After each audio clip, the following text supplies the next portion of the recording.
আইনটা দেখে নিতে।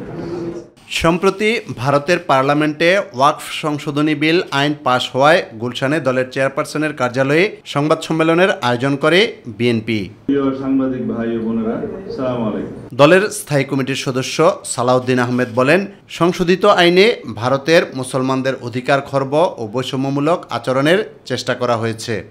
নতুন আইনে পরিচালনা বোর্ডে অমুসলিম সদস্যদের অন্তর্ভুক্তির বিষয়টি বিতর্কের সৃষ্টি করেছে, যার ফলে মুসলিম নাগরিকদের সাংবিধানিক অধিকার ক্ষুণ্ণ হতে পারে। মুসলমানদের ধর্মীয় অধিকারে হস্তক্ষেপের কারণে এবং বৈষম্যমূলক আচরণের ফলে সাম্প্রদায়িক সম্প্রীতি বিনষ্টের আশঙ্কা দেখা দিতে পারে।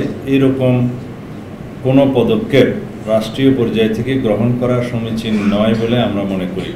ভারতে মুসলমানরা এবং বিভিন্ন মুসলিম সংগঠন এই বিলকে অসাংবিধানিক ও রাজনৈতিক উদ্দেশ্য প্রণোদিত বলে প্রতিক্রিয়া ব্যক্ত করেছেন।